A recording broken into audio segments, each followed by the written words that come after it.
हम एल्गी का जो पहला क्लास है क्लोरोफाइसी उसका डिस्कशन करेंगे।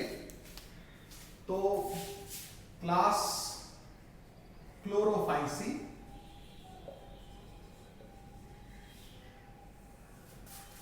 क्लोरोफाइसी में जो एल्गी आते हैं उनको ग्रीन एल्गी कहा जाता है। तो इसमें जो एल्गी आते हैं उनको ग्रीन एल्गी कहा जाता है, ठीक है। और यूजुअली इनका कलर जो है ग्रास ग्रीन, जो हरे रंग की घास होती है उस तरह से इनका कलर होता है। तो they are grass green in colour.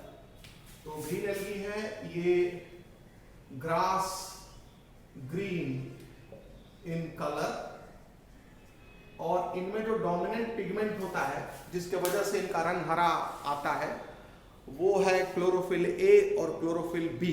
तो डोमिनेंट पिगमेंट या प्री डोमिनेंट पिगमेंट जो होता है वो क्लोरोफिल ए और क्लोरोफिल बी की वजह से आता है। तो इनमें जो डोमिनेंट पिगमेंट होता है इनमें जो डोमिनेंट पिगमेंट्स होते हैं वो होते हैं chlorophyll a and chlorophyll b, ठीक है। अब इसके बाद यहां ये भी चीज ध्यान रखना है कि जो क्लोरोफाइसी क्लास के एल्गी है उनकी जो प्लांट बॉडी है वो यूनिसेलुलर होती है या कॉलोनियल होती है या फिलामेंटस होती है। फिलामेंटस मतलब इसमें सेल्स की रोज होती हैं। कॉलोनी में कई सारे सेल्स आकर के ग्रुप बनाते हैं और वो एक तरह से सेल के एग्रीगेट्स होते हैं, और जब जरूरत पड़ती है तो कुछ सेल्स कॉलोनी से अलग होकर के दूसरी कॉलोनी बना लेती हैं। और यूनिसेलुलर जैसे क्लोरेला का हमने जिक्र किया था।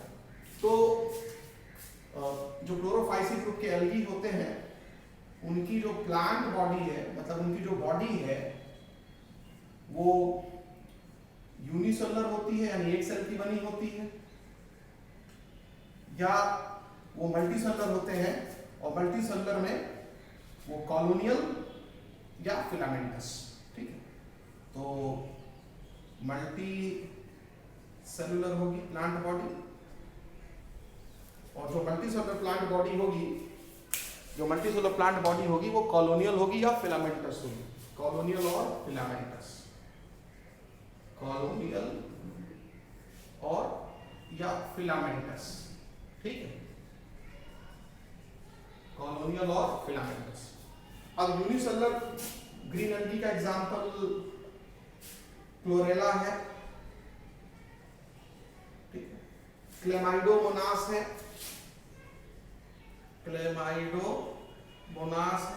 ठीक है।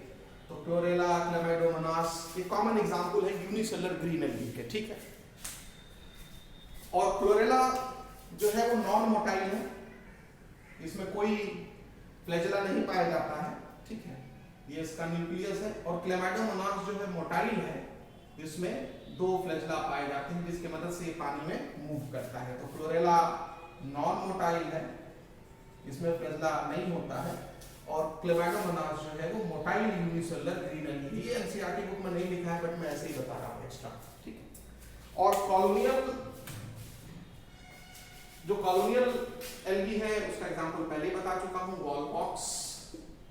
और फिलामेंटस जो ग्रीन एल्गी है उसका एग्जांपल है स्पायरोगायरा है, यूलोथ्रिक्स है, ठीक है।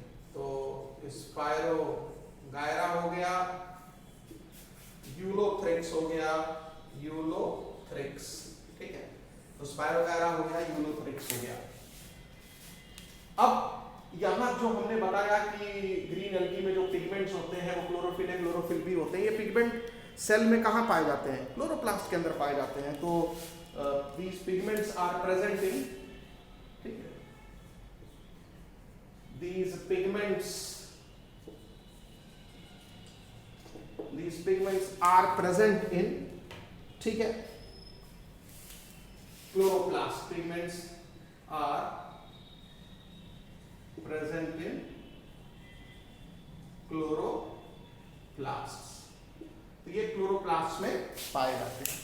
और एल्गी में जो क्लोरोप्लास्ट होता है उसका बहुत सारा वेरियस शेप होता है। खासकर ग्रीन एल्गी के क्लोरोप्लास्ट जो होते हैं they are of various shapes. अलग अलग एल्गी में क्लोरोप्लास्ट का शेप जो है वो अलग अलग होता है, ठीक है। तो आपको लिखना पड़ेगा क्लोरोप्लास्ट के वेरियस शेप्स होते हैं, ठीक है। अब कौन कौन से शेप्स होते हैं ये आप मेंशन कर लेंगे, ठीक है। डिस्क्वायर्ड है, प्लेट लाइक है, डिस्क्वायर्ड क्लोरोप्लास्ट होता है, प्लेट लाइक क्लोरोप्लास्ट होता है, जाल जैसा क्लोरोप्लास्ट होता है जिसको रेटिकुलेट क्लोरोप्लास्ट कहा जाता है, रिबन शेप्ड क्लोरोप्लास्ट होता है, रिबन जैसा क्लोरोप्लास्ट होता है। जैसे मान लीजिए कप शेप क्लोरोप्लास्ट होगा, कप जैसा, प्याले जैसा, ठीक है ना। जैसे मान लीजिए ये सेल है और सेल के अंदर ऐसे कप जैसा क्लोरोप्लास्ट होगा, सेल है और सेल के अंदर जो है ये रिबन जैसा, देखिए पट्टी जैसा क्लोरोप्लास्ट होगा, इस तरह से रिबन शेप क्लोरोप्लास्ट होगा। फिर डिस्क जैसा क्लोरोप्लास्ट होगा, ये जो डिस्क जैसा आप देखते हैं ना, ये डिस्क लाइक क्लोरोप्लास्ट होगा, ठीक। कप जैसा क्लोरोप्लास्ट होगा, रिबन शेप क्लोरोप्लास्ट होगा, ठीक है। जाल जैसा क्लोरोप्लास्ट होगा, मान लीजिए ये सेल है और सेल के अंदर ऐसे नेट लाइक क्लोरोप्लास्ट, ये बीच बीच में छेद होगा, ठीक है। तो ये हो गया नेट लाइक क्लोरोप्लास्ट। तो ये रेटिकुलेट क्लोरोप्लास्ट हो गया, ये डिस्क्वायडल क्लोरोप्लास्ट हो गया, ठीक है। ये रिबन शेप्ड क्लोरोप्लास्ट हो गया, ये कप शेप्ड क्लोरोप्लास्ट हो गया। तो आपको क्लोरोप्लास्ट के बहुत सारे शेप्स मिलेंगे एल्गी में, ये क्लियर हो गया। उसके बाद फिर आप ध्यान रखेंगे क्लोरोप्लास्ट में एक स्पेशल स्ट्रक्चर पाया जाता है एल्गी के। अच्छा एक चीज और ध्यान रखिएगा, जो रिबन शेप्ड क्लोरोप्लास्ट होता है उसी को स्पाइरल क्लोरोप्लास्ट भी कहा जाता है। तो स्पाइरल या रिबन शेप्ड एक ही चीज होता है। अब एल्गी के क्लोरोप्लास्ट में स्पेशल स्ट्रक्चर्स पाए जाते हैं जिनको पायरिनोइड्स कहा जाता है, पायरिनोइड्स कहा जाता है। ये फूड मैटर को स्टोर करते हैं, ये प्रोटीन और स्टार्च के बने होते हैं। इनके सेंटर में प्रोटीन होता है जिसके चारों ओर स्टार्च डिपॉजिट होता है, फूड मटेरियल डिपॉजिट होता है। तो ये क्लोरोप्लास्ट के अंदर पायरिनोइड्स पाए जाते हैं, ठीक है। और ये लिख लेंगे प्रेजेंट इन क्लोरोप्लास्ट, ठीक है। ये क्लोरोप्लास्ट में ही पाए जाते हैं, ठीक है। और यहां पर ये ध्यान रखना है कि ये contain protein besides starch, they contain protein besides starch, मतलब स्टार्च के साथ साथ इनमें प्रोटीन भी पाया जाता है। तो they contain protein besides starch. Paranoid के बारे में, they contain protein besides starch. क्या मतलब हुआ इसका? इसका मतलब हुआ कि जो क्लोरोप्लास्ट होते हैं उनके अंदर जो पायरिनोइड्स पाए जाएंगे उनमें सेंटर में प्रोटीन होगा, ठीक है। और चारों तरफ स्टार्च का डिपॉजिशन होगा। जैसे जैसे स्टार्च बनता जाएगा वो आकर के इस प्रोटीन पर डिपॉजिट होता जाएगा, ये स्टार्च आकर के इस प्रोटीन पर डिपॉजिट होता जाएगा, ठीक है। तो प्रोटीन जो है पायरिनोइड के सेंटर में होता है, प्रोटीन का कोर होता है, समझ में आया। और उसी के ऊपर ये स्टार्च डिपॉजिट होता जाता है। और ये पायरिनोइड जो होते हैं वो कहाँ पाए जाते हैं? ये क्लोरोप्लास्ट में पाए जाते हैं, ठीक है ना। ये मान लीजिए ये सेंटर में प्रोटीन है और चारों तरफ हमने क्या बना दिया? स्टार्च बना दिया, ठीक है। तो ये पायरिनोइड हो गए। एक क्लोरोप्लास्ट में पायरिनोइड 1 से लेकर के 3-4 तक हो सकते हैं। तो there are many pyrenoid in chloroplast.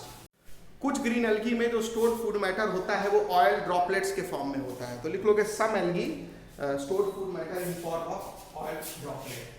तो सम जो ग्रीन एल्गी है, क्योंकि बात ग्रीन एल्गी की हो रही है, में जो food is stored as oil droplets, ठीक है।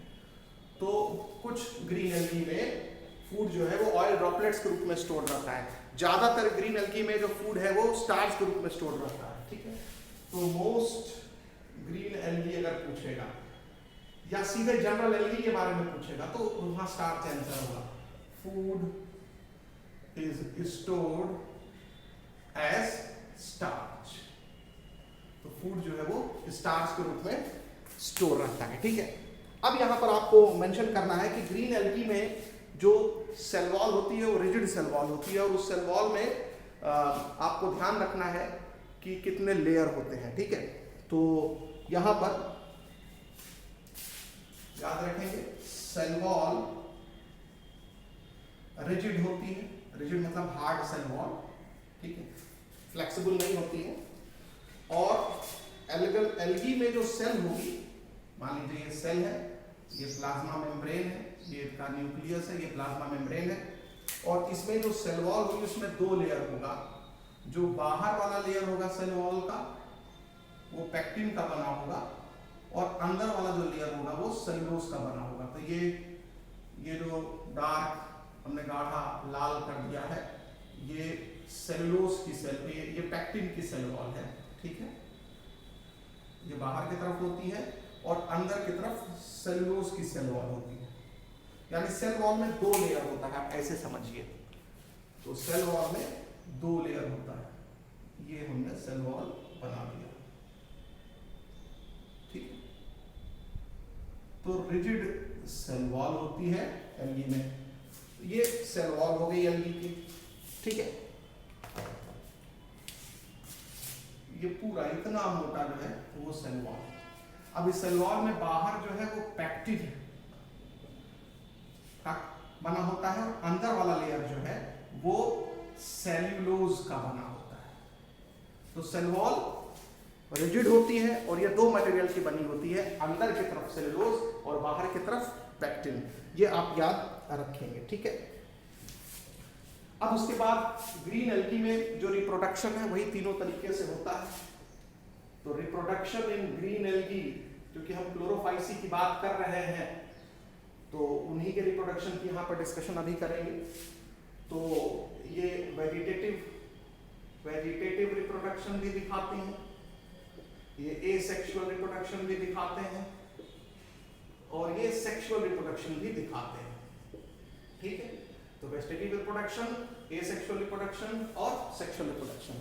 जैसा कि आपको पता है, जनरल जब एल्गी पढ़ा रहे थे कि वेजिटेटिव रिप्रोडक्शन फ्रेगमेंटेशन से होता है, तो इनमें भी वेजिटेटिव रिप्रोडक्शन फ्रेगमेंटेशन से होता है। तो वेजिटेटिव रिप्रोडक्शन जो होगा वो फ्रेगमेंटेशन से होगा, बता चुके हैं फ्रेगमेंटेशन का मतलब क्या होता है, ठीक। और यहाँ पर एनसीईआरटी बुक ने लिखा है कि इस डिफरेंट टाइप ऑफ स्पोर्स के माध्यम से भी वेजिटेटिव रिप्रोडक्शन होता है। ये मेरे बात समझ में नहीं आई। वेजिटेटिव रिप्रोडक्शन जो है वो फ्रेगमेंटेशन से होता है, और जो डिफरेंट टाइप्स ऑफ स्पोर्स बनते हैं रिप्रोडक्शन में वो एसेक्सुअल रिप्रोडक्शन में बनते हैं। और अभी हमने कुछ समय पहले आपको लास्ट लेक्चर में बताया था कि एल्गी में asexual reproduction different types of spores से बनते हैं, और उसमें most common type of spore होता है जू स्पोर। लेकिन यहाँ जब ग्रीन एल्गी हम पढ़ा रहे हैं तो वहाँ एनसीईआरटी बुक में लिख रही है कि वेजिटेटिव रिप्रोडक्शन जो है फ्रेगमेंटेशन से होता है और डिफरेंट टाइप ऑफ स्पोर से होता है, ठीक है। तो ये चीज आपको ध्यान रखना है, formation of different types of spores, and bye formation of different types of spores, ये एनसीईआरटी बुक में लिखा हुआ है, ठीक है। मेरे पास जो एनसीईआरटी बुक एटलीस्ट उसमें तो वही है, तो मैं इस बात से सहमत नहीं। ये जो formation of different type of spores होता है वो एसेक्सुअल रिप्रोडक्शन उसके जरिए होता है। यानी डिफरेंट टाइप्स ऑफ स्पोर से जो चाहे कोई भी एल्गी हो रिप्रोडक्शन करती हैं वो एसेक्सुअल रिप्रोडक्शन की कैटेगरी में जाएगा। और इसी में मोस्ट कॉमन टाइप ऑफ जो स्पोर होता है वो होता है जू स्पोर।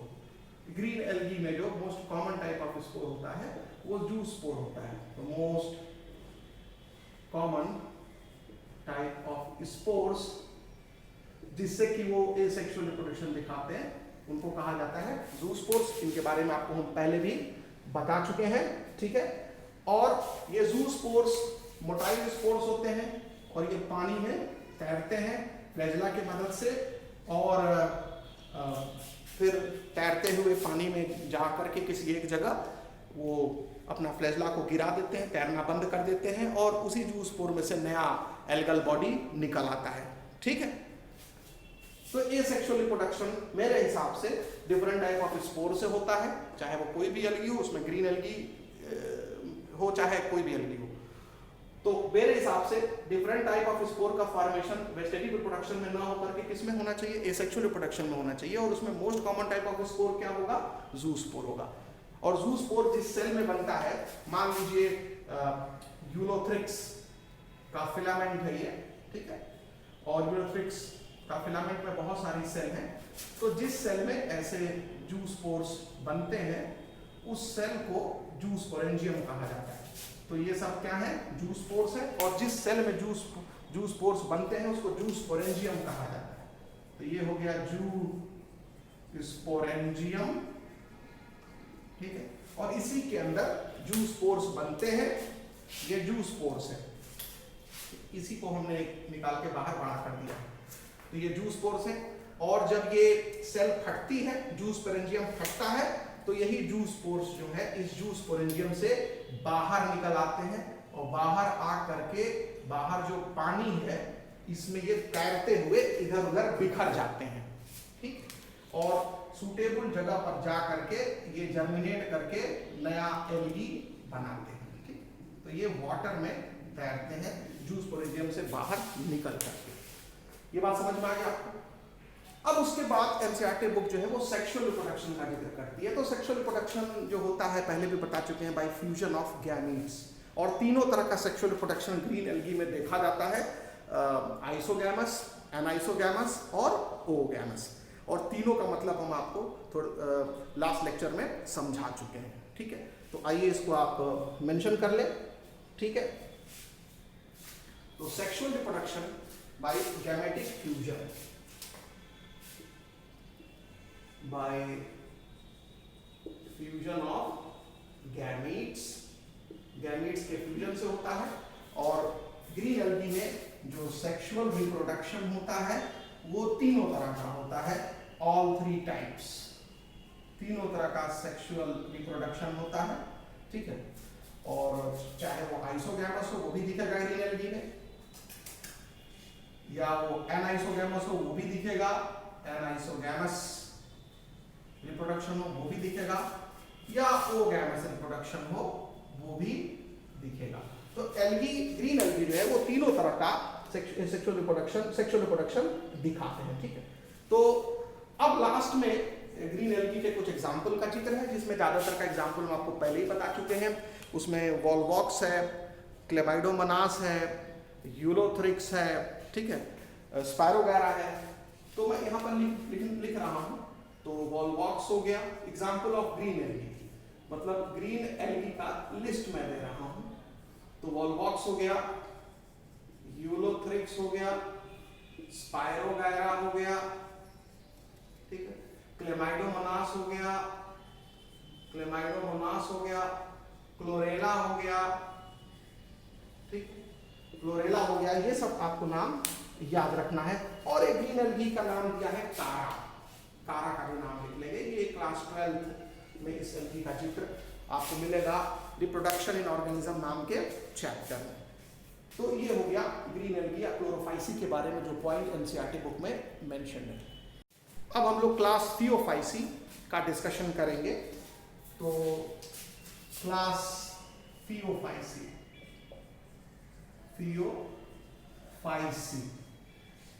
तो क्लास थियोफाइसी में ब्राउन एल्गी आते हैं, ठीक। तो क्लास थियोफाइसी में ब्राउन एल्गी आते हैं, और प्रीडोमिनेंटली इस ग्रुप के एल्गी जो है वो मराइन हैबिटेट में पाए जाते हैं। देखिए ग्रीन एल्गी में मराइन में भी पाए जाते थे, फ्रेश वाटर में भी पाए जाते थे, तो इसलिए वहां पर ऐसा कोई टर्म नहीं था कि प्रीडोमिनेंटली मराइन बोलूं या प्रीडोमिनेंटली फ्रेश वाटर बोलूं। यहां पर स्पेसिफाई किया है कि ब्राउन एल्गी आपको ज्यादातर समुद्र में ही या ओशन में ही दिखेंगे, ओशन या सी में दिखेंगे, मराइन हैबिटेट में दिखेंगे। तो प्रीडोमिनेंटली मराइन आप यहाँ पे लिखेंगे हैबिटेट में, या प्राइमरली इन मराइन हैबिटेट। तो प्राइमरली इन मराइन हैबिटेट, ठीक है। तो ये मराइन हैबिटेट में प्राइमरली पाए जाएंगे, ठीक। अब इसके बाद इनका जो बॉडी फॉर्म है वो सिंपल ब्रांच फिलामेंटस से लेकर के एक्सटेंसिवली या डिफ्यूज्ड ब्रांच्ड बॉडी होगी। तो आप ये भी मेंशन यहां कर ले। तो सिंपल ब्रांच फिलामेंटस फॉर्म से लेकर के यानी जो इनकी बॉडी होगी, प्लांट बॉडी की बात करें तो simple branched filamentous, simple branch filamentous हो सकती है, या प्रोफ्यूजली ब्रांच्ड प्लांट बॉडी हो सकती है। ठीक है, तो आप यहां लिख लेंगे profusely branched body, profusely branched body हो सकती है। जैसे मान लीजिए कि इसमें एक ऐसे आप फिलामेंट बना देंगे, ठीक है, आप फिलामेंट बना देंगे और इस फिलामेंट से ऐसे ब्रांच दिखा देंगे, ठीक, इस फिलामेंट से ऐसे ब्रांच दिखा देंगे, ऐसे, इस तरह से। तो इस तरह की अगर बॉडी है तो इसको बोलेंगे सिंपल ब्रांच फिलामेंटस। इसका एग्जांपल है एक्टोकार्पस। एक्टोकार्पस, तो एक्टोकार्पस जो है वो ब्राउन एल्गी है जो जिसकी बॉडी क्या है, सिंपल ब्रांच फिलामेंटस, एक्टोकार्पस, ठीक। और प्रोफ्यूजली ब्रांच होते हैं, यानी कि इनका फिलामेंटस लुक जो है वो समाप्त हो जाता है और घनी झाड़ी जैसा ये दिखते हैं। मतलब आप समझ सकते हैं बहुत ज्यादा एक्सटेंसिवली ब्रांचिंग दिखाते हैं ये, इस तरह से प्रोफ्यूजली ब्रांच, बहुत ज्यादा ब्रांचिंग, ठीक है, एक श्रबी लुक आ जाता है इनका। तो इस तरह का जो ब्राउन एल्गी होता है उसके एग्जांपल में आते हैं कैल्प्स। क्या आते हैं? कैल्प्स। तो कैल्प्स की बॉडी जो होती है वो प्रोफ्यूजली ब्रांच होती है और जो एक्टोकार्पस की बॉडी होती है वो सिंपल ब्रांच फिलामेंटस होता है। ये क्लियर हो गया, ठीक है। और ये कैल्प इतने बड़े होते हैं कि इनकी लंबाई 100 मीटर तक, they are as long as 100 metre. तो कैल्प्स जो होते हैं ये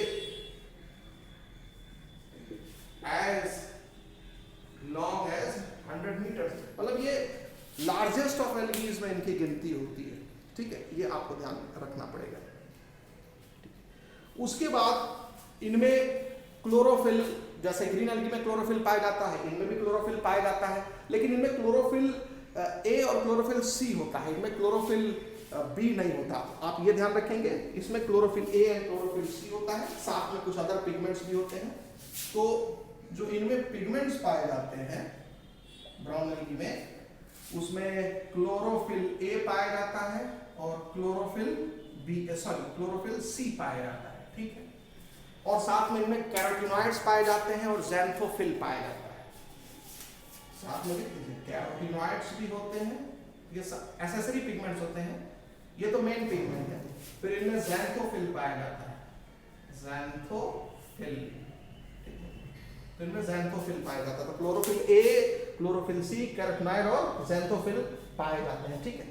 और ये जो डिफरेंट टाइप के पिगमेंट्स, इसमें इतने ज्यादा तरह के पिगमेंट होते हैं कि इसके वजह से दे वेरी इन कलर, ये कलर में बहुत ज्यादा वेरिएशन दिखाते हैं। ग्रीन एल्गी कलर में बहुत ज्यादा वेरिएशन नहीं दिखाते, लेकिन ब्राउन एल्गी कलर में बहुत ज्यादा वेरिएशन दिखाते हैं। ब्राउन एल्गी बोल रहे तो आप लोग सोच रहे हैं सभी ब्राउन एल्गी का कलर ब्राउन ही होगा, नहीं, ये ओलिव ग्रीन से लेकर के different shades of brown colour दिखाते हैं।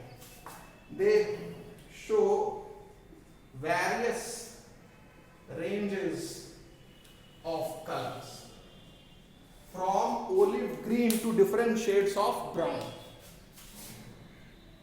from olive green to different shades of brown, to different shades of brown।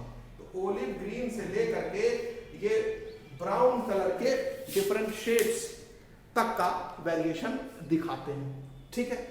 और ये जो ऐसा होता क्यों है, ये होता है मेनली ज़ैंथोफिल के कारण। ज़ैंथोफिल की मात्रा ये डिसाइड करती है कि कौन सा शेड होगा। ज़ैंथोफिल कम होगा तो कलर कुछ और होगा, ज़ैंथोफिल थोड़ा ज्यादा होगा तो कलर कुछ और हो जाएगा, ज़ैंथोफिल और ज्यादा होगा तो कलर कुछ और हो जाएगा।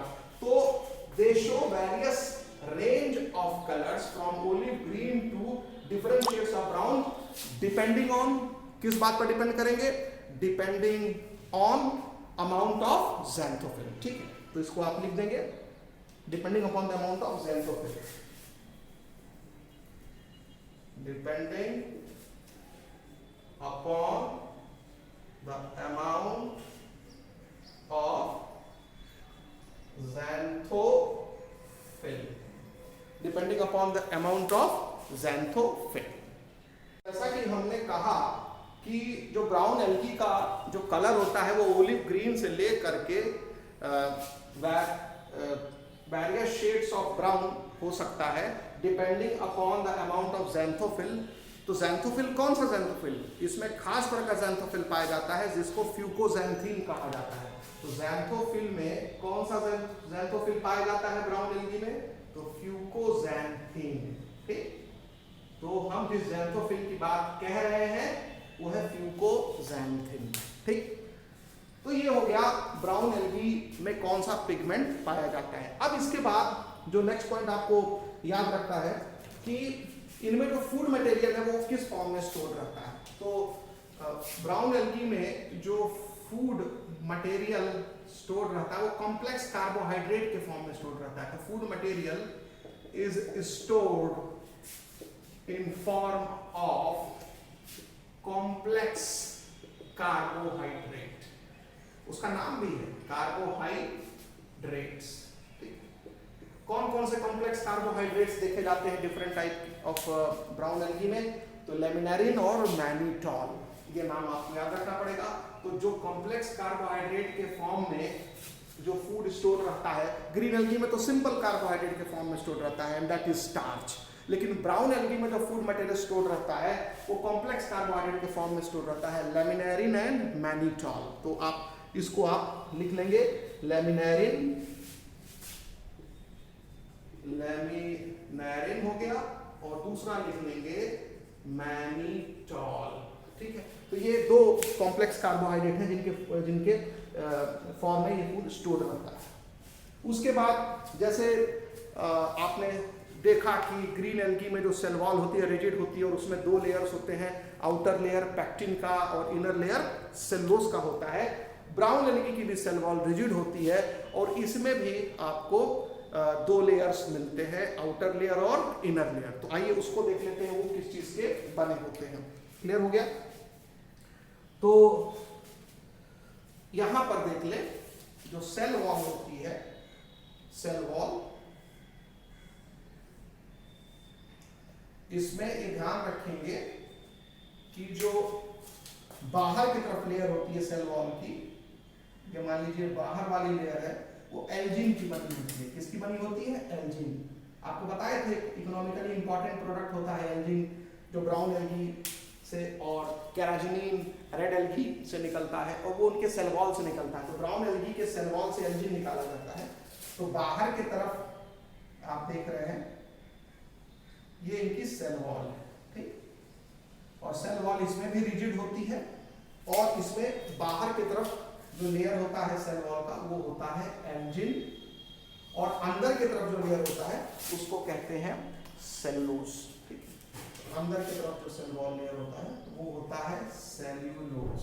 तो एल्जिन हो गया और सेलुलोज हो गया, ये आपको ध्यान रखना पड़ेगा।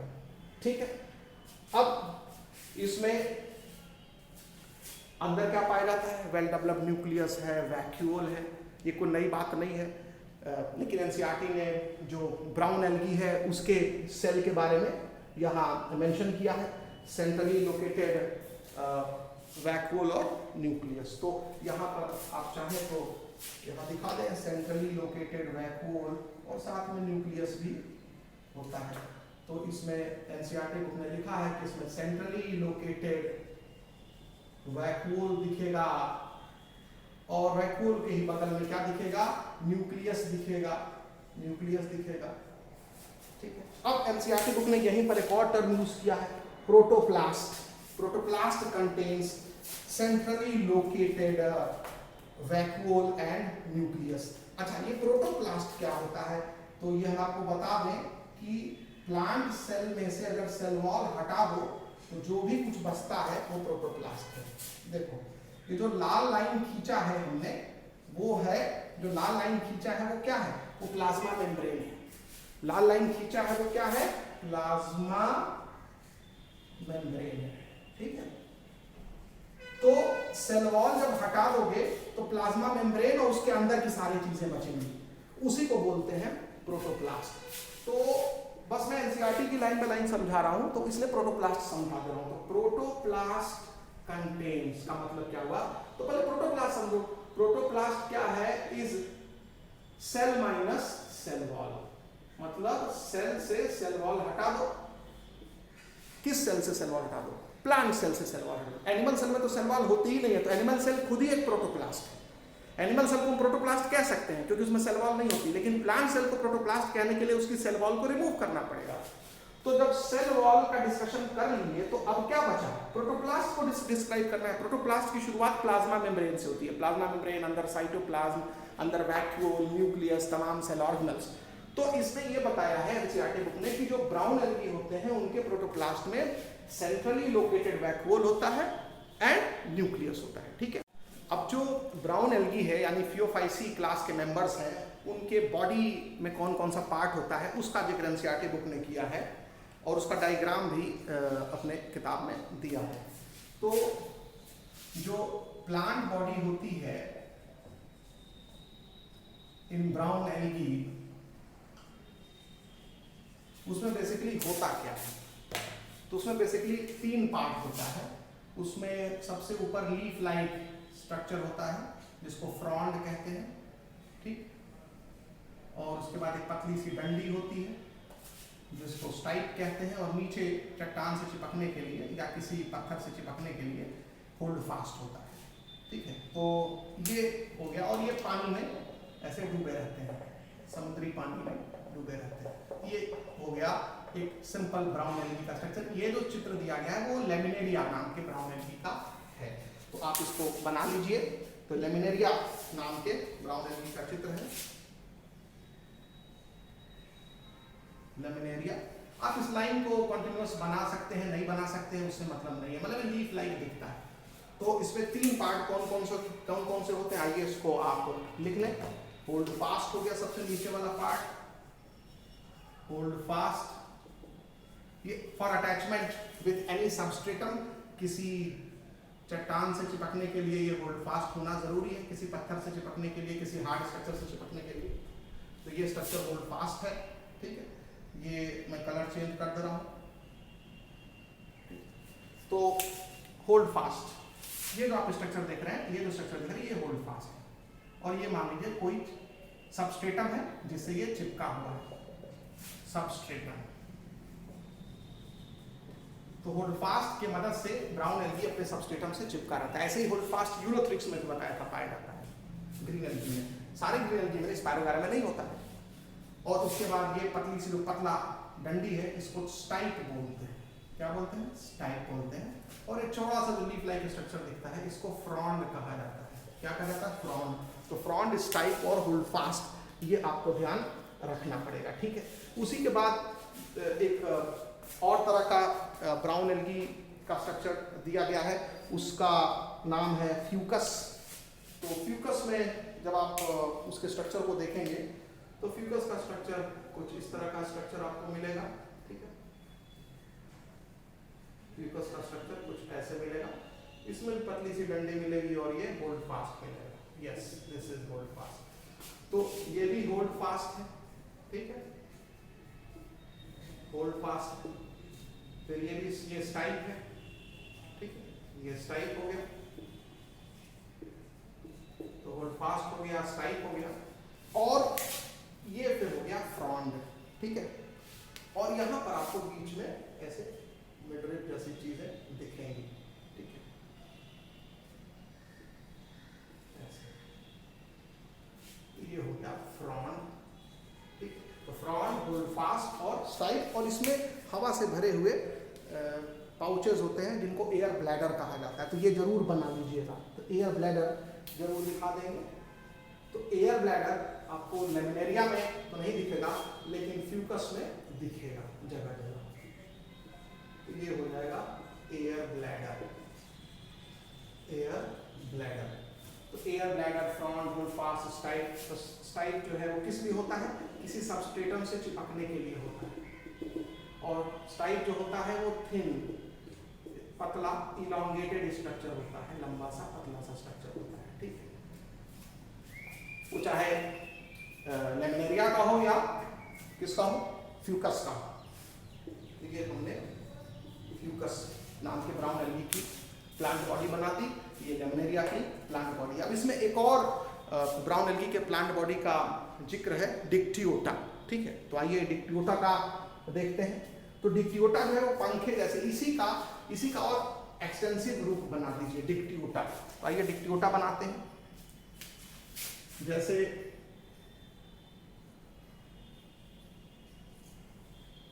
फैन शेप मैनर में,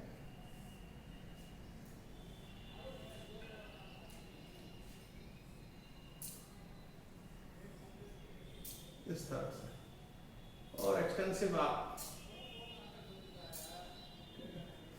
काफी ब्रांचिंग आप दिखा सकते हैं। ये हो गया डिक्टियोटा, ठीक है। इसी को बहुत ज्यादा फैला दीजिए, उसके ब्रांचेस बहुत ज्यादा निकाल दीजिए, तो उसको बोलते हैं डिक्टियोटा। और इसमें भी आपको एयर ब्लैडर्स मिलेंगे, ठीक है।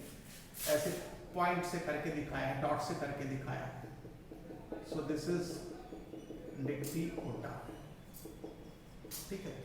तो डिक्टियोटा जो है वो आपको याद रखना पड़ेगा। डिक्टियोटा बोलते हैं, DICTYOTA।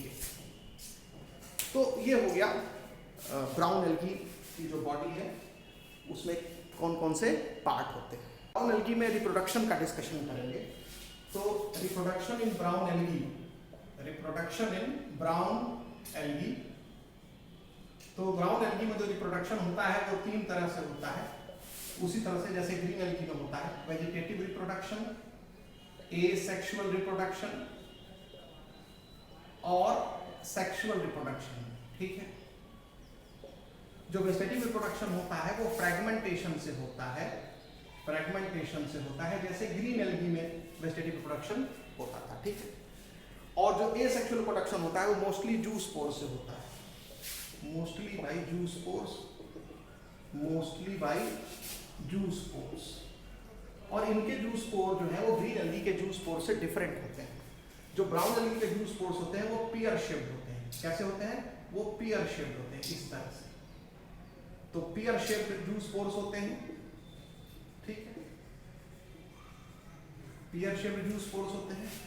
और इनसे लेटरल फ्लैजेला निकला रहता है, ऐसे लेटरल फ्लैजेला इनसे निकला रहता है, लेटरल फ्लैजेला निकला रहता है। 2 लेटरल फ्लैजेला निकले रहते हैं, और एक फ्लैजेला जो है छोटा रहता है, एक फ्लैजेला लंबा रहता है। अनइक्वल फ्लैजेला होते हैं, अनइक्वल फ्लैजेला होते हैं। तो 2 लेटरल पोजीशन के आधार पर लेटरल हो गए, और लेंथ के आधार पर एक छोटा होता है, एक बड़ा होता है। आगे एंटीरियर फ्लैजेला छोटा होता है, पोस्टीरियर फ्लैजेला बड़ा होता है। तो अनइक्वल फ्लैजेला होते हैं, 2 lateral flagella, unequal flagella. Pear shaped को ही बोलते हैं पायरीफॉर्म। तो ब्राउन एल्गी में जो जूस्पोर्स होते हैं वो पायरीफॉर्म होते हैं, ठीक है। और जूस्पोर जिस सेल में बनता है उसको बता चुके हैं, जूस्पोरेंजियम कहते हैं, चाहे वो ब्राउन एल्गी हो या ग्रीन एल्गी हो, ठीक है। अब इसके बाद याद रखेंगे, अच्छा यहाँ पर ये भी कंपैरिजन कर लीजिएगा, जो ग्रीन एल्गी होगी उसमें जो जूस्पोर्स होंगे वो ओवल शेप होंगे, अंडे जैसे होंगे, और उनके टिप से फ्लैजेला निकला रहता है, और इक्वल फ्लैजेला होता है। तो यानी वो एपिकल फ्लैजेला होगा, लेटरल नहीं होगा, अगले सिरे से निकला रहेगा, और इक्वल फ्लैजेला होगा, यानी फ्लैजेला दोनों की लंबाई क्या होगी, दोनों फ्लैजेला की लंबाई क्या होगी, सेम होगी। तो 2 एपिकल फ्लैजेला होंगे और इक्वल लेंथ के होंगे। आप इसमें बहुत यूनिक पॉइंट बताया है एनसीईआरटी बुक में ब्राउन एल्गी के जूस्पोर के बारे में। पियर शेप्ड स्ट्रक्चर होगा, उसमें 2 फ्लैजेला निकलेंगे, एपेक्स से नहीं निकलेंगे, वो साइड से, लेटरल साइड से निकलेंगे। वो आगे वाला फ्लैजेला छोटा, पीछे वाला फ्लैजेला जो पीछे की तरफ मुड़ा होगा वो बड़ा, अनइक्वल फ्लैजेला होगा, ठीक। अब इसके बाद इनमें जो सेक्सुअल रिप्रोडक्शन होता है वो गैमेटिक फ्यूजन से होता है। तो फ्यूजन ऑफ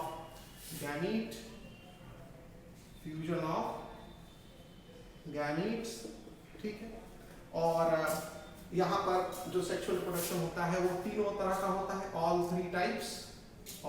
3 टाइप्स का सेक्सुअल रिप्रोडक्शन होता है, isogamous, anisogamous, oogamous, isogamous,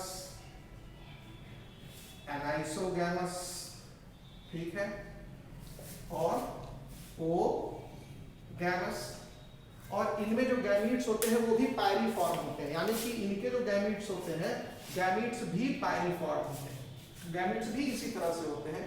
gametes are like zoospores, बस इनकी साइज छोटी होती है जूस्पोर से, जूस्पोर से साइज में छोटे होते हैं।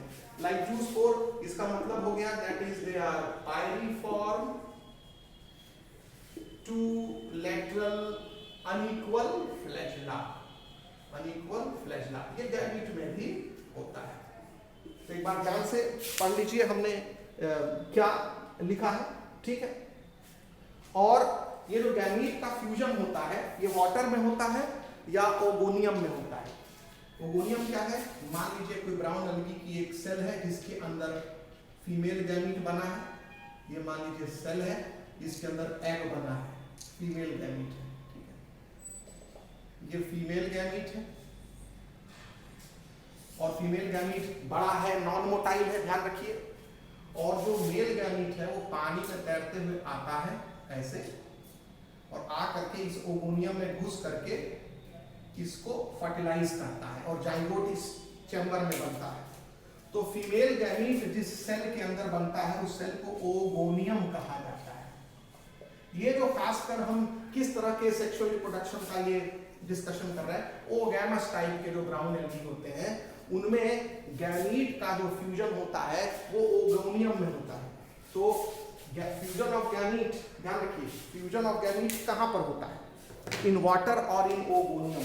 मेरी बात ध्यान से सुनिएगा, ये जो फ्यूजन ऑफ गैमीट होता है ये कहां होता है? इन वाटर, यानी दोनों गैमीट पानी में आ गए, मेल गैमीट फीमेल गैमीट, और दोनों ही आपस में फ्यूज हो गया, चाहे आइसोगैमस हो या एनाइसोगैमस हो।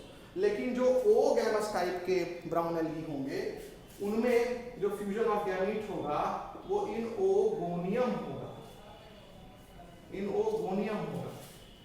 तो ओगोनियम होगा in oogamous brown algae, oogamous brown algae. जिन ब्राउन एल्गी में ओगैमस टाइप का सेक्सुअल रिप्रोडक्शन देखा जाएगा। तो ओगैमस टाइप के ब्राउन एल्गी में क्या होगा? मान लो ये फिलामेंट है एल्गी का, उसमें एक सेल, दो सेल, तीन सेल, जितने भी सेल में आप देखेंगे वैरी कर सकता है सेल का नंबर, उसमें कुछ सेल फूल के बड़ी हो जाएंगे, उसके अंदर क्या बन जाएगा? एक गैमीट बन जाएगा, जिसको हम क्या बोलेंगे? Female gamete. और ये हो गया मेल गैमीट। ये जो मेल गैमीट है ये मोटाइल होता है और पानी में तैर करके ओगोनियम के करीब आ जाता है। ओगोनियम में छेद होता है और ओगोनियम में छेद होते हैं, उस छेद के रास्ते ये मेल गैमीट अंदर घुस जाता है ओगोनियम के, और इस एग को या फीमेल गैमीट को फर्टिलाइज कर देता है। तो आपने oogamous type of sexual reproduction में यही तो पढ़ा है कि जो फ्यूजिंग गैमीट होते हैं उसमें फीमेल गैमीट, एक गैमीट बड़ा होता है, नॉन मोटाइल होता है, और दूसरा गैमीट छोटा होता है और मोटाइल होता है। जो गैमीट बड़ा होगा और नॉन मोटाइल होगा, ठीक है, उसमें क्या होगा? वो फीमेल गैमीट जैसा एक्ट करेगा, और जो गैमीट छोटा होगा और मोटाइल होगा वो एक्ट करेगा मेल गैमीट जैसा। तो इस तरीके से आपको ब्राउन एल्गी में रिप्रोडक्शन समझा दिया गया। क्लास रोडोफाइसी का डिस्कशन करेंगे। तो क्लास रोडोफाइसी में जो एल्गी आते हैं उनको रेड एल्गी कहा जाता है, और इसमें जिस पिगमेंट का प्रीडोमिनेंस होता है जिसके वजह से वो रेड कलर के होते हैं, आर फाइकोइरिथ्रीन। तो प्रीडोमिनेंट पिगमेंट इनमें कौन सा होता है? Is R phycoerythrin. इसके वजह से इनका रंग लाल होता है, ठीक है। तो रेड कलर जो रेड एल्गी का है वो आर फाइकोइरिथ्रीन के वजह से आता है, ठीक। और रेड एल्गी जैसा कि आप सबको पता है ये समुद्र में पाए जाते हैं, मतलब मरीन वाटर में पाए जाते हैं। रेयरली रेड एल्गी आपको फ्रेश वाटर में मिलेंगे। तो इस पॉइंट को भी आप मेंशन कर लीजिए। Majority of red algae are marine, majority are marine, ठीक है।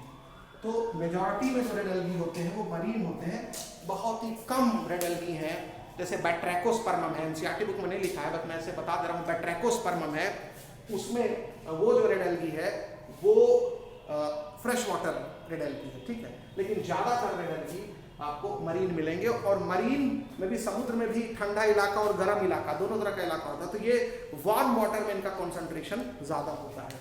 तो कंसंट्रेटेड, ठीक है, मेनली कॉन्सेंट्रेटेड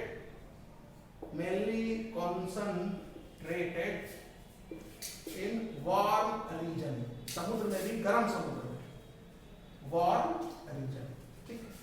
इसके बाद समुद्र में जो इनकी ऑफरेंस है, मान लीजिए समुद्र है, ये समुद्र का एक सरफेस वाटर है, ठीक, और ये समुद्र का ये गहराई वाला पानी है, ठीक, यानी ये डीप वाटर हो गया, और इसको आप सरफेस वाटर लिख सकते हैं। तो जो लाइट होती है उसकी मात्रा सरफेस वाटर पर ज्यादा होती है, यानी यहाँ लाइट जो है वो सरफेस वाटर में ज्यादा लाइट होगी, और डीप वाटर में बहुत कम लाइट रेज ही जा पाती है, ठीक है। तो डीप वाटर लेस लाइट होता है, और सरफेस वाटर में मोर लाइटनिंग होती है, मोर लाइट होता है, रोशनी ज्यादा होती है। तो रेड एल्गी दोनों ही जगह पाए जाते हैं, सरफेस वाटर में भी पाए जाते हैं और डीप वाटर में भी पाए जाते हैं। मतलब समुद्र में गहराई में आपको रेड एल्गी बड़े आसानी से मिल जाएंगे, जहां कोई दूसरी एल्गी आपको आसानी से नहीं मिलेंगी, ठीक है। तो ये पॉइंट आप मेंशन कर लेंगे। They occur in both well lighted region close to the surface, so they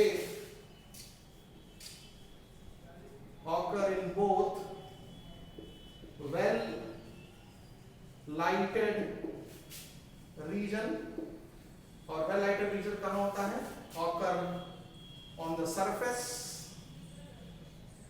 of sea, ठीक है, या ओशन जो भी लिखेंगे, ठीक है, and also in the great depth, and also in poor lighted region, मतलब ग्रेट डेप्थ ऑफ ओशन, काफी गहरे ओशन में काफी गहराई में मिलती है, जहां पर लाइट बहुत ही पुअर होती है, या ये उस जगह पर भी मिलते हैं जहां वेल लाइटेड रीजन होता है, यानी आप कह सकते हैं सरफेस वाले पोर्शन में भी। तो समुद्र में आप जो रेड एल्गी है उसको आप गहराई वाले ओशन में भी देख सकते हैं, गहरे पानी में भी देख सकते हैं, और सरफेस वाले पानी में भी देख सकते हैं। ये प्रॉपर्टी जो है वो रेड एल्गी में है, यानी कम लाइट में भी ये फोटोसिंथेसिस करते हैं, और ज्यादा लाइट है तो फोटोसिंथेसिस तो अच्छा होगा ही। तो कौन सी एल्गी है जो गहरे समुद्र में भी फोटोसिंथेसिस कर सकती है, इसलिए गहरे समुद्र में भी वो जीवित रहती है, और इसलिए वो गहरे समुद्र में आप उसी एल्गी को देख पाएंगे, दूसरे एल्गी को नहीं देख पाएंगे, तो वो हो गया रेड एल्गी, ठीक है। तो ये आपको समझा दिया गया। अब इसके बाद रेड एल्गी जो है वो ज्यादातर मल्टीसेलुलर ही होते हैं, यूनिसेलुलर रेड एल्गी बहुत ही रेयरेस्ट ऑफ रेयर है। तो आप लिखेंगे कि इनकी जो थैलस है या प्लांट बॉडी है वो मल्टीसेलुलर होता है, जनरल स्टेटमेंट है, प्लांट बॉडी या थैलस जो होता है वो मल्टी सेलुलर होते हैं, ठीक है। तो थैलस या प्लांट बॉडी जो है वो रेड एल्गी का मल्टी सेलुलर होता है, और कुछ में कॉम्प्लेक्स बॉडी ऑर्गेनाइजेशन पाया जाता है, कॉम्प्लेक्स। इनका थैलस भी बड़ा विशेष तरह का कॉम्प्लेक्स होता है, complex body organisation is seen in some, जैसे पॉलीसाइफोनिया, इसका बॉडी थोड़ा पेड़ जैसा दिखता है, लेकिन वो पेड़ है नहीं, वो थैलस ही है, उसमें रूट स्टेम लीफ नहीं, जब तक नहीं होगा तब तक आप उसको पेड़ थोड़ी ना बोलेंगे, जैसे नॉर्मल पेड़ में होता है। तो कॉम्प्लेक्स बॉडी ऑर्गेनाइजेशन इन सम, तो कौन से रेड एल्गी में कॉम्प्लेक्स बॉडी ऑर्गेनाइजेशन देखा जाता है, तो पॉलीसाइफोनिया में देखा जाता है। तो मैं यहाँ लिख दे रहा हूँ, एनसीईआरटी बुक ये नहीं लिखा है, पॉलीसाइफोनिया, इसका चित्र दिया है, इसका बॉडी का चित्र दिया है, लेकिन ये जहां पर ये लिखा है कॉम्प्लेक्स बॉडी ऑर्गेनाइजेशन भी कुछ में देखा जाता है, वहां एग्जांपल नहीं दिया है, ठीक है। अब इसके बाद आपको ध्यान रखना कि इसमें जो फूड मटेरियल होता है वो फ्लोरिडियन स्टार्च के फॉर्म में स्टोर होता है।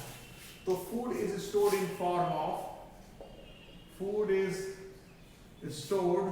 इन फॉर्म ऑफ फ्लोरिडियन स्टार्च। तो ये फ्लोरिडियन स्टार्च के फॉर्म में फूड मटेरियल स्टोर रहता है, ठीक है, फ्लोरिडियन स्टार्च। और ये फ्लोरिडियन जो स्टार्च होता है FLORIDEN होगा, ठीक है। तो फ्लोरिडियन स्टार्च के फॉर्म में फूड मटेरियल स्टोर रहता है और it is very similar to starch. नाम में इसके स्टार्च लगा है तो कुछ तो वजह होगी। तो फिर से समझ लो, जो रेड एल्गी है उसमें food is stored in form of floridean starch, FLORIDEN starch. तो ये जो फ्लोरिडियन स्टार्च है ये क्या है, it is similar to, biomolecule पढ़ाए थे तो तुमको बताया था स्टार्च में दो कंपोनेंट होता है, अमाइलोपेक्टिन और अमाइलोज। तो स्टार्च के अमाइलोपेक्टिन के सिमिलर होता है, it is similar to amylopectin component of starch, amylopectin component of starch. तो ये स्टार्च के अमाइलोपेक्टिन कंपोनेंट के सिमिलर होता है, ठीक है। और अमाइलोपेक्टिन कंपोनेंट स्टार्च का ग्लाइकोजन के भी सिमिलर होता है, तो हम कह सकते हैं it is similar to glycogen. तो it is similar to glycogen भी लिख सकते हैं, it is similar to glycogen. दोनों ही सही है क्योंकि ग्लाइकोजन का जो स्ट्रक्चर है अमाइलोपेक्टिन का स्ट्रक्चर है दोनों का सेम होता है, तो तुम दोनों कह सकते हो it is similar to glycogen. तो एल्गी में, रेड एल्गी में जो फूड मटेरियल होता है वो किस फॉर्म में स्टोर रहता है, फ्लोरिडियन स्टार्च के फॉर्म में। फ्लोरिडियन स्टार्च क्या है, फ्लोरिडियन स्टार्च जो है it is similar to amylopectin component of starch और it is similar to glycogen because amylopectin component of starch is also similar to glycogen. अब देखें रेड एल्गी में रिप्रोडक्शन कैसे होता है। तो रेड एल्गी में भी तीनों तरह का रिप्रोडक्शन होता है, रिप्रोडक्शन इन रेड एल्गी। इसमें भी वेजिटेटिव रिप्रोडक्शन होता है, इसमें भी एसेक्सुअल रिप्रोडक्शन होता है और इसमें भी सेक्सुअल रिप्रोडक्शन होता है, ठीक है। वेजिटेटिव रिप्रोडक्शन फ्रेगमेंटेशन से होता है, फ्रेगमेंटेशन से होता है। एसेक्सुअल रिप्रोडक्शन जो है ये नॉन मोटाइल, आप कह सकते हैं ये स्पोर से होता है, तो ये चीज आपको ध्यान रखना पड़ेगा। तो लिख लेंगे नॉन मोटाइल स्पोर से होता है, नॉन मोटाइल स्पोर, यानी जू स्पोर तो बनते नहीं हैं। मतलब आप ध्यान रखना कि रेड एल्गी में कोई फ्लैजेलेटेड स्ट्रक्चर नहीं पाया जाता है, no flagellated structure, no flagellated structure is seen in red algae. तो रेड एल्गी में कोई भी फ्लैजेलेटेड स्ट्रक्चर नहीं देखा जाता है। तो इसमें जो स्पोर भी बनेंगे तो वो जू स्पोर तो कभी नहीं बनेंगे। ग्रीन एल्गी में जू स्पोर बनता है एसेक्सुअल रिप्रोडक्शन के लिए, ब्राउन एल्गी में जू स्पोर बनता है एसेक्सुअल रिप्रोडक्शन के लिए, ग्रीन एल्गी में गैमीट्स बनते हैं उनमें फ्लैजेला होता है, ब्राउन एल्गी में भी गैमीट्स बनते हैं उनमें फ्लैजेला होता है, लेकिन रेड एल्गी में भी बताएंगे जब गैमीट बनेगा तो उसमें फ्लैजेला नहीं होगा। तो नॉन मोटाइल स्पोर्स बना करके रेड एल्गी रिप्रोडक्शन दिखाता है। तो नॉन मोटाइल पर विशेष ध्यान दीजिएगा। इसका मतलब है कि जू स्पोर तो रेड एल्गी बना नहीं सकता क्योंकि जू स्पोर बनाएगा तो उसमें फ्लैजेला आ जाएगा। और सेक्सुअल रिप्रोडक्शन जो होता है वो फ्यूजन ऑफ गैमीट से होता है और गैमीट्स भी जो होते हैं वही होंगे क्या, गैमीट्स भी नॉन मोटाइल यानी नॉन फ्लैजेलेटेड होंगे, ये ध्यान रखेंगे, ठीक है।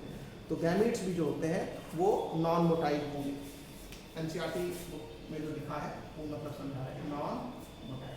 तो आप सोचेंगे कि गैमीट अगर नॉन मोटाइल है तो कैसे गैमीट एक दूसरे के पास पहुंचेंगे। तो गैमीट जिसके अंदर बनते हैं वही स्ट्रक्चर पहुंचा देता है गैमीट को फ्यूज कराने के लिए। या मान लो फीमेल गैमीट बना है, मेल गैमीट बना है, सेल के अंदर ही बना है, तो जो सेल मेल और फीमेल गैमीट बना रही वही सेल आके आपस में सट जाएगी, तो गैमीट भी नजदीक नजदीक आ जाएंगे, खुद गैमीट को चलने की जरूरत ही नहीं है। तो इस तरह से इमेजिन कर लो कि सेक्सुअल रिप्रोडक्शन होता है बाय फ्यूजन ऑफ गैमीट, और जो गैमीट इनमें बनते हैं वो कैसे गैमीट होते हैं, नॉन मोटाइल गैमीट्स इनमें बनते हैं। और इनमें सेक्सुअल रिप्रोडक्शन केवल ओगैमस टाइप का होता है, ओगैमस टाइप का सेक्सुअल रिप्रोडक्शन होता है। अब जब ओगैमस टाइप का होगा तो इसके पहले देखो यही एनसीईआरटी बुक समझाया था कि ओगैमस टाइप ऑफ रिप्रोडक्शन में एक गैमीट बड़ा होता है, नॉन मोटाइल होता है, दूसरा गैमीट छोटा होता है और मोटाइल होता है। लेकिन यहाँ एक गैमीट बड़ा है और एक गैमीट छोटा है और दोनों ही नॉन मोटाइल है, फिर भी यहाँ ओगैमस कहा जाता है। तो देखिए ओगैमस का डिफिनीशन यहाँ थोड़ा वेरी कर गया कि नहीं। तो यही समझना है इसमें एक गैमीट होगा, फीमेल गैमीट, उसको मान लेंगे छोटे गैमीट को, और मेल गैमीट को जो है ये छोटा मान लेंगे, फीमेल गैमीट बड़ा हो जाएगा।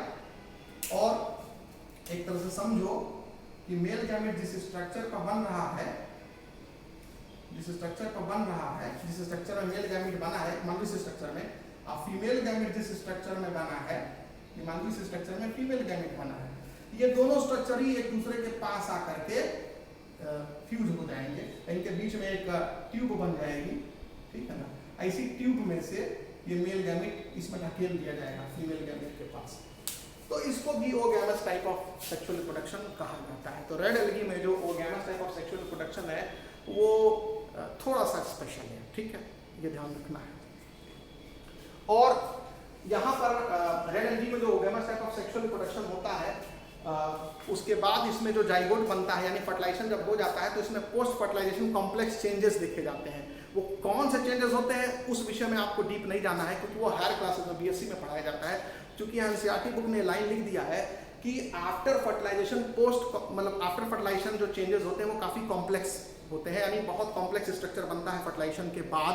कौन सी एल्गी में? रेड एल्गी में। तो पहले इस पॉइंट को आप लिख लें कि it is accompanied by complex post fertilisation development, यानी sexual reproduction is accompanied by complex post fertilization development, complex post fertilization development,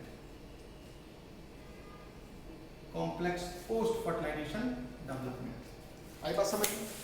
तो ये हो गया रेड एल्गी के बारे में। अब इनके कुछ एग्जाम्पल है, तो एग्जाम्पल में अभी एग्जाम्पल ऑफ रेड एल्गी, अभी ब्राउन एल्गी का एग्जाम्पल आपको हम लिखवा देंगे, हालांकि कुछ ब्राउन एल्गी का नाम हम पहले ही बता चुके हैं।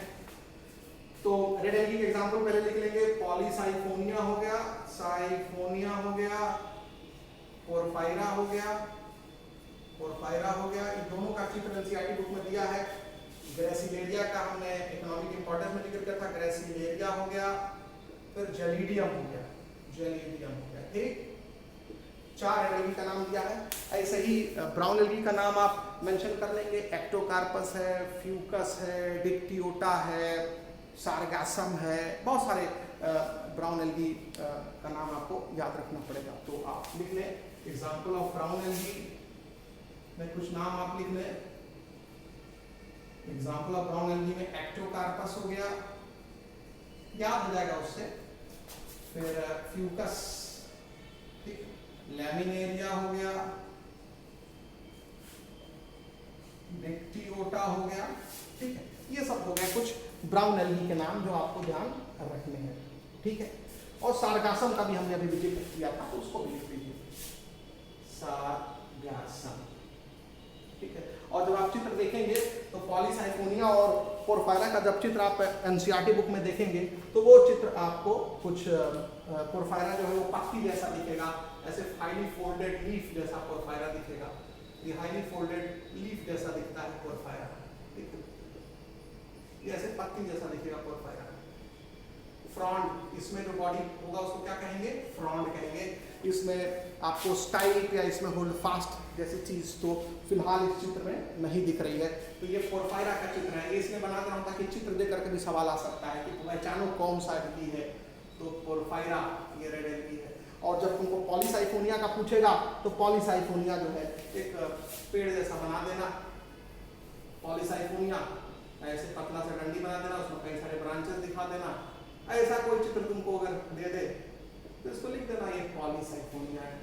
तो ये थोड़ा कॉम्प्लेक्स बॉडी फॉर्म होता है, ठीक, उसको देखने से कोई समझेगा कि अरे तो कोई एंजियोस्पर्मिक प्लांट है, ठीक है ना।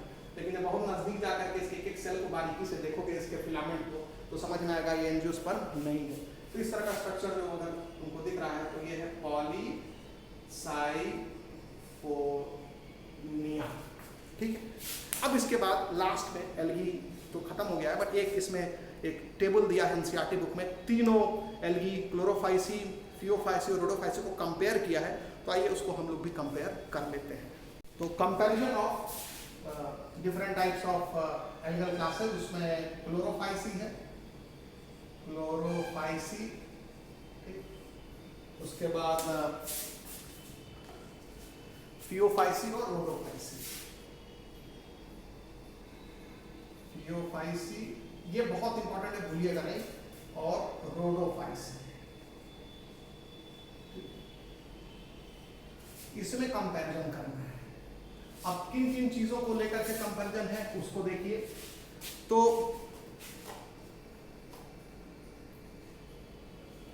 यहां पर ये ध्यान रखना है, पहले तो कॉमन नेम और मेजर पिगमेंट।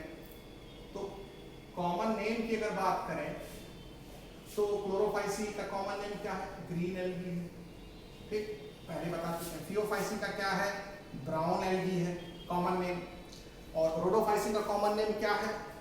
रेड एल्गी है। उसके बाद दूसरा कंपैरिजन है मेजर पिगमेंट। मेजर पिगमेंट कौन कौन से होते हैं?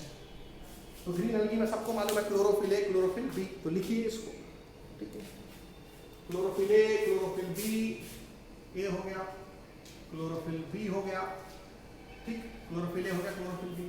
थियोफाइसी में मेजर पिगमेंट क्या होगा? क्लोरोफिल ए, क्लोरोफिल सी, फ्यूकोजैंथीन, खास तरह का ज़ैंथोफिल। तो इसमें हो जाएगा क्लोरोफिल ए, क्लोरोफिल सी और फ्यूकोजैंथीन, ठीक, ये ज़ैंथोफिल है। और रोडोफाइसी में बता चुके हैं R-फाइकोइरिथ्रीन, तो आप इसको मेंशन कर लेंगे, R-फाइकोइरिथ्रीन। और जो मेन जहां पर रेड एल्गी समझाया है वहां और पिगमेंट का जिक्र नहीं किया है, लेकिन यहां पर उसने और पिगमेंट का भी जिक्र किया है, क्लोरोफिल ए, क्लोरोफिल डी का भी जिक्र किया है। तो रेड एल्गी में अब देखो तुमको यहाँ एक्स्ट्रा पॉइंट मिल गया, क्लोरोफिल ए, क्लोरोफिल डी और R-फाइकोइरिथ्रीन, R-फाइकोइरिथ्रीन मिलता है। तो क्लोरोफिल ए, क्लोरोफिल डी और R-फाइकोइरिथ्रीन ये मिलता है मेजर पिगमेंट रेड एल्गी में। तो एक बार फिर जान लो कौन कौन से क्लोरोफिल ग्रीन एल्गी में होते हैं? क्लोरोफिल ए, क्लोरोफिल बी। थियोफाइसी में कौन कौन सा होता है? क्लोरोफिल ए, क्लोरोफिल सी और फ्यूकोजैंथीन। और रेड एल्गी में कौन कौन सा होता है? क्लोरोफिल ए, क्लोरोफिल डी और R-फाइकोइरिथ्रीन, ठीक है। अब उसके बाद स्टोर्ड फूड देखिए क्या क्या होता है, ये भी आपको याद होगा, बताया जा चुका है। स्टोर्ड फूड का अगर हम कंपैरिजन करें तो स्टोर्ड फूड में तुमको मालूम है जो क्लोरोफाइसी होता है उसमें स्टार्च होता है, ठीक है, स्टार्च। इसमें ब्राउन एल्गी यानी थियोफाइसी में लैमिनेरिन और मैनिटॉल बताया था, तो ये दोनों लिख लेंगे, लैमिनेरिन और मैनिटॉल, मैनिटॉल। और रेड एल्गी या रोडोफाइसी में, रेड एल्गी या रोडोफाइसी में कौन सा पिगमेंट होता है? तो सॉरी फूड मटेरियल होता है तो floridean starch, FLORIDEAN, floridean starch. Spelling पर ध्यान दीजिएगा, कभी कभी लिखते लिखते हमसे भी गलती हो जाती है, दिमाग है, मिस्टेक तो हो ही जाता है, ठीक है। तो बहुत सारी चीज़ें दिमाग में, जब डीएनए का रिप्लिकेशन होता है तो वहाँ एरर हो जाता है, नेचर बनाई हुई चीज़।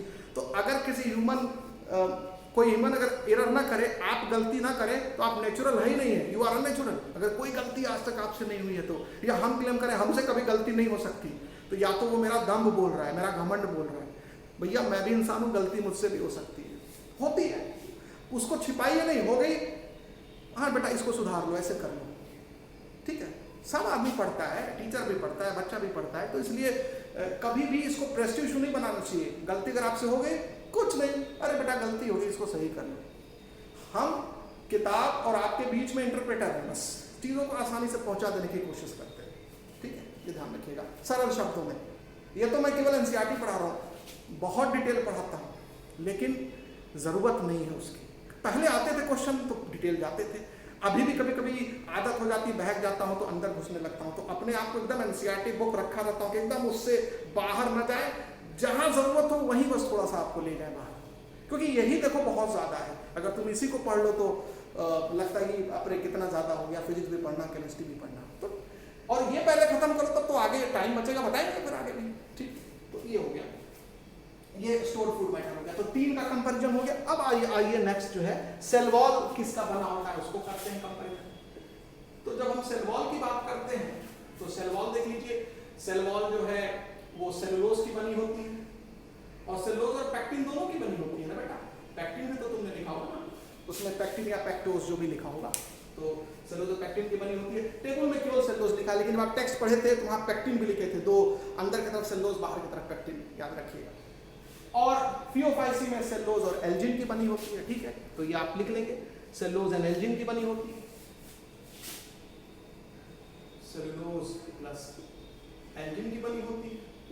और रेड एल्गी में चूंकि सेल वॉल मेन टेक्स्ट में नहीं डिस्कस हुआ है, टेबल में बता दिया है, तो यहाँ भी सेल वॉल सेलुलोज की बनी होती है, पेक्टिन की बनी होती है, और इसमें जो अगार अगार बताए थे ना कि रेड एल्गी से अगार अगार निकलता है, वो अगार भी सेल वॉल का कंपोनेंट होता है। ज्यादातर एल्गी में चूंकि ग्रेसिलेरिया जेलिडियम में अगार ज्यादा होता है, इसलिए उसी का इस्तेमाल किया जाता है अगार अगार ऑब्टेन करने में, ठीक है। तो उसको आप लिख लेंगे पॉलीसल्फेट एस्टर बोला जाता है, plus polysulphate ester, polysulphate ester, वहां अगार में लिख करके पॉलीसल्फेट एस्टर लिखा है, क्योंकि अगार और पॉलीसल्फेट एस्टर में केवल थोड़ा सा ही डिफरेंस है, थोड़ा मॉडिफिकेशन हो गया है पॉलीसल्फेट एस्टर में, तो अगार बोल देते हैं, है उसी से मिलता जुलता। तो फिलहाल जो लिखा है वो याद रखिए, cellulose plus pectin plus polysulphate ester. तो ये तीनों क्लास में जो सेल वॉल है, देखो कैसे डिफर कर रहा है, स्टोर्ड फूड मैटर है कैसे डिफर कर रहा है, मेजर पिगमेंट है कैसे डिफर कर रहा है, कॉमन नेम कैसे डिफर कर रहा है, ठीक है।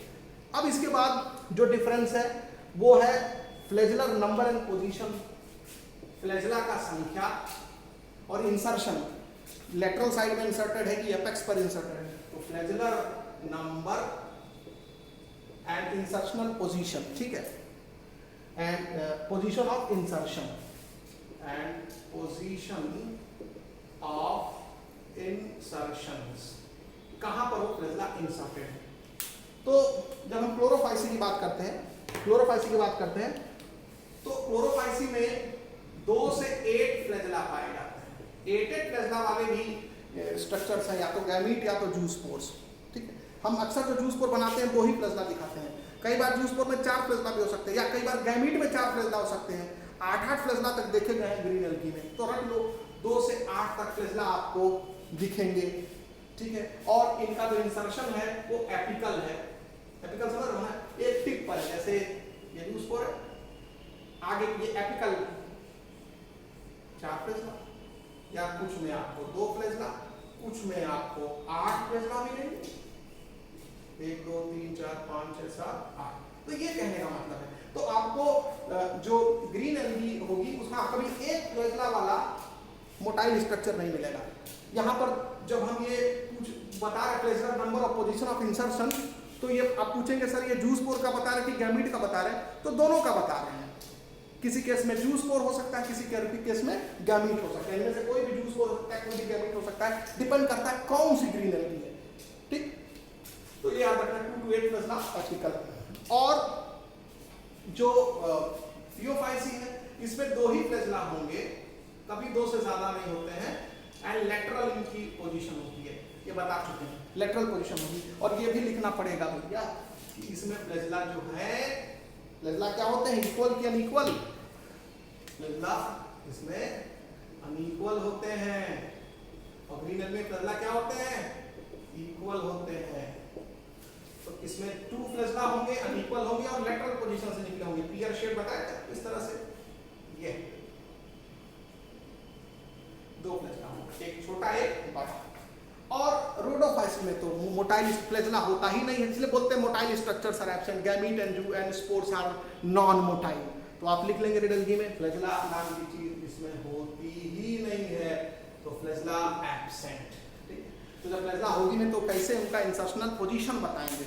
अब लास्ट में इनका हैबिटेट है, तो देखो बेटा ये हैबिटेट कहाँ पाए जाते हैं, तो क्लोरोफाइसी जो है वो फ्रेश वाटर में भी पाए जाते हैं, फ्रेश वाटर में मतलब नदी तालाब में भी, ब्रैकिश वाटर में भी पाए जाते हैं, ठीक है। तो ब्रैकिश वाटर का मतलब होता है जो बहुत ज्यादा खारा न हो, बहुत ज्यादा मीठा न हो, ठीक है। तो ब्रैकिश वाटर हो गया, और सॉल्ट वाटर मतलब मरीन वाटर, खारे पानी, ब्रैकिश वाटर और सॉल्ट वाटर, तो तीनों ही लोकेशन में पाए जाते हैं। तो ब्रैकिश वाटर BRACKISH है, ठीक है, तो BRACKISH, तो फ्रेश वाटर, ब्रैकिश वाटर और सॉल्ट वाटर, ये तीनों जगह ही पाए जाते हैं क्लोरोफाइसी। ब्रैकिश समझ गया ना, ब्रैकिश वाटर जो होता है वो जहाँ समुद्र आकर के नदी में मिलता है, तो वहाँ का जो कंसंट्रेशन होगा वो नदी के कंसंट्रेशन से ज़्यादा, मगर समुद्र के कंसंट्रेशन से कम, और समुद्र का कंसंट्रेशन होगा वो सॉल्ट वाटर। नदी का कॉन्सेंट्रेशन होगा वो फ्रेश वाटर, तो फ्रेश वाटर, ब्रैकिश वाटर और सॉल्ट वाटर तीनों ही जगह क्लोरोफाइसी के मेंबर पाए जाएंगे, ठीक है। अब उसके बाद जो फियोफाइसी है वो फ्रेश वाटर, वही सेम चीज, तो फियोफाइसी में आप लिख लेंगे fresh water, brackish water, salt water. Fresh water में रेयर है, ध्यान रखना, मगर मिलेंगे ना, रेयर ही है तो क्या।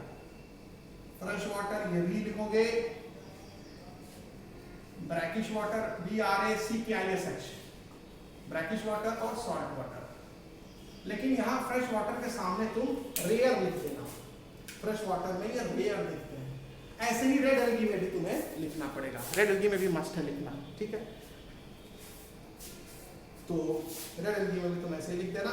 मैं कलर चेंज कर देता हूं।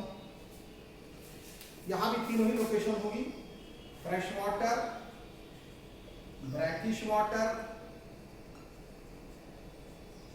और सॉल्ट वाटर, सॉल्ट वाटर। और यहां पर फ्रेश वाटर में सम लिखा है एनसीईआरटी बुक में, तो रेयर लिखो ना, सम लिखो, रेयर लिखो, बात एक ही है। अब हमारे लिए तो रेयर बहुत ही कम होता है, सम मतलब थोड़ा मात्रा ज्यादा होती है। अब यहाँ पर हम भी रेयर लिखना चाह रहे हैं, लेकिन एनसीईआरटी बुक में सम लिखा है।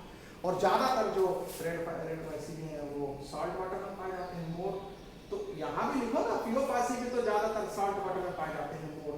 तो इसका मतलब ब्राउन एल्गी और रेड एल्गी में दोनों का जो हैबिटेट है ना वो क्या है, सेम है ऑलमोस्ट, मतलब इनका जो ऑकरेंस का जो पैटर्न है वो सेम है। तो इस तरह से एल्गी वाला पोर्शन जो है वो समाप्त हो गया।